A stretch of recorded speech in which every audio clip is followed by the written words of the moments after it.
Au nom du Père et du Fils et du Saint-Esprit. Amen. Troisième partie sur ce sujet très important. Sommes-nous des apôtres de Jésus? Car dans sa parole, Jésus nous met en garde contre justement cet aspect déclaratif. Jésus, tu nous dis, je ne pourrais pas vous citer à quel endroit dans l'évangile c'est dit, mais c'est dit. C'est très important. Vous voyez qu'on n'est pas dans le mot à mot. Jésus dit, il ne suffit pas de dire Seigneur, Seigneur, Seigneur pour entrer au royaume des cieux. Il faut faire la volonté de mon Père pour rentrer au royaume des cieux. Voilà, Jésus nous donne très bien l'explication.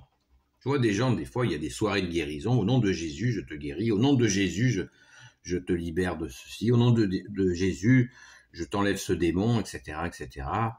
Et puis, bon, derrière, il ne se passe pas grand-chose. Il y a des soirées comme ça qui sont organisées. C'est pas sérieux. Ça n'est pas sérieux. Quand les apôtres agissaient au nom de Jésus, lisez les Actes des apôtres, vous comprendrez. Là, vous verrez ce que c'est. Quand les apôtres agissent au nom de Jésus, en Jésus le Christ Jésus, là, vous verrez ce que c'est.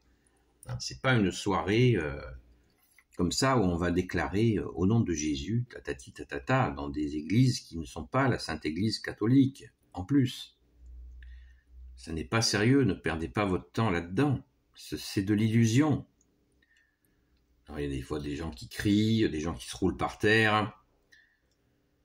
Ça n'a rien à voir avec Jésus, ça. C'est du cinéma. Donc soyons sérieux là. Il faut être sérieux. C'est très sérieux la question de Jésus. Comment Jésus voit ces choses-là qui se passent, soi-disant en son nom. Et d'ailleurs, Jésus précise à ceux-là, à ceux qui agissent ainsi. Jésus le dit, c'est dans l'évangile, je pourrais vous le lire si vous voulez, mais Jésus le dit très bien, il dit, vous me direz, n'avons-nous pas chassé des démons en ton nom? N'avons-nous pas guéri des malades en ton nom?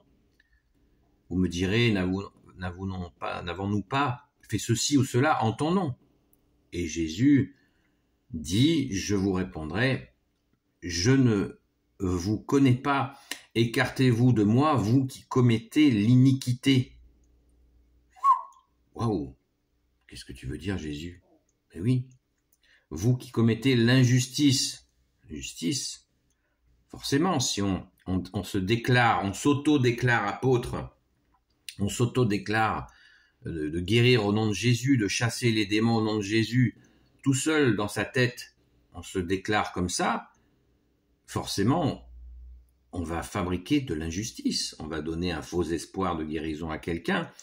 On va donner un faux espoir d'être libéré d'un démon à quelqu'un, si toutefois même c'est un démon, parce qu'il y a des gens qui interprètent, c'est très à la mode d'ailleurs, hélas, des gens disent « Ah, celui-là, il a un démon. » Tu te rends compte de ce que tu dis là?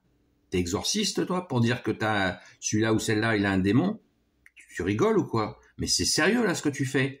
Et tu le fais à la face du Seigneur Jésus, le Christ Jésus. Tu réalises, tu vas rendre compte de ça. Parce que quand tu dis à quelqu'un qu'il a un démon et que c'est pas vrai, qu'est-ce que tu fais? Ben, tu dis une malédiction. Alors attention, on joue pas avec ça.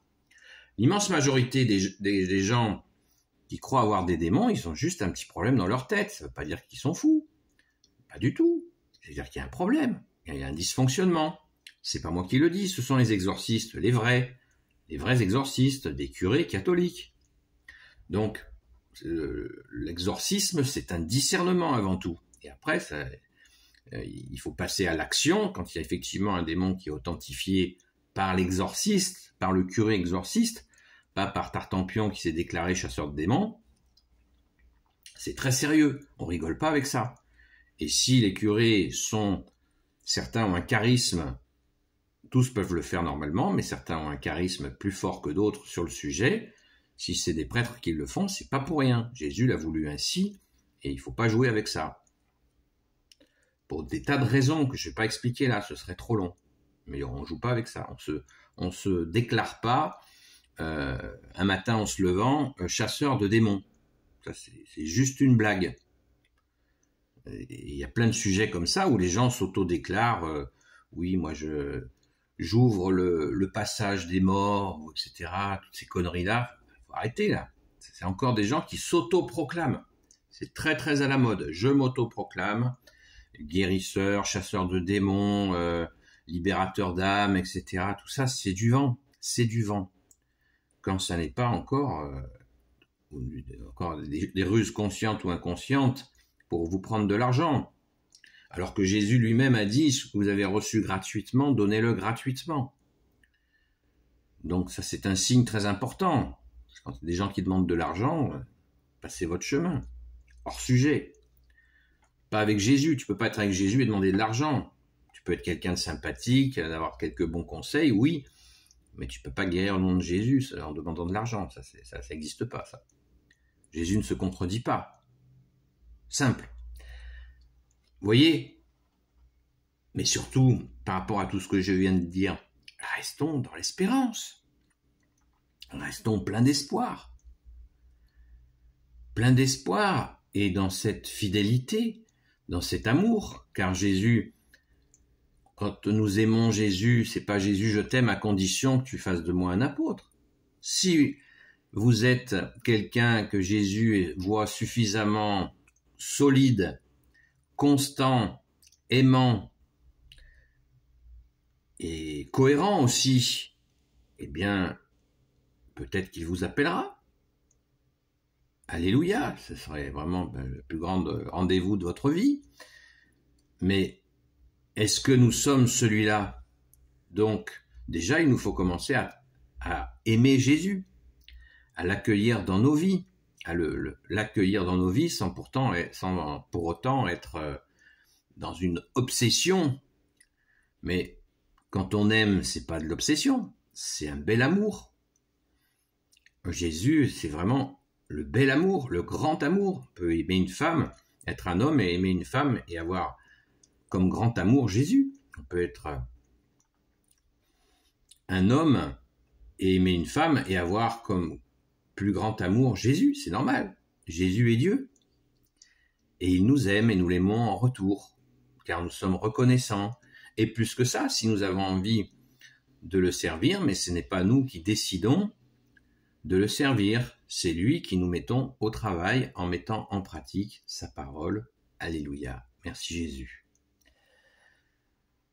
Voilà, à travers ces 3 vidéos, j'ai essayé de vous expliquer qu'on ne plaisante pas avec ces choses-là, et surtout on ne désespère pas d'aimer, d'apprendre à aimer Jésus, d'apprendre à aimer nos frères, parce que la foi, comme dit Saint Jacques dans sa lettre, une foi sans acte est une foi morte. Donc il nous faut aussi des actes.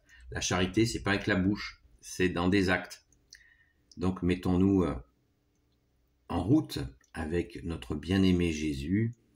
Alléluia. Béni soit le Père, le Fils et le Saint-Esprit. Amen. Ô Jésus, toi qui peux tout et qui portes tout, toi le Sauveur, toi l'Emmanuel, je te confie toutes celles et ceux qui regarderont cette vidéo ainsi que leurs proches selon ta sainte volonté, ô Jésus. Sainte Marie, Reine des cieux, toi l'Immaculée Conception, toi qui écrases le serpent, toi qui as la lune sous tes pas, toi notre Mère, Notre-Dame. Saint Joseph, toi le juste et le saint, toi le sage, toi la terreur des démons, toi le saint gardien de la Sainte Église catholique apostolique. Sainte Marie-Madeleine, notre chère sainte patronne, et vous tous les saints et saintes amis de Jésus, Saint Michel Archange, Saint Gabriel Archange, Saint Raphaël Archange, et vous tous les anges qui servaient Jésus, priez pour nous. Alléluia. Et bien je vous dis à très vite.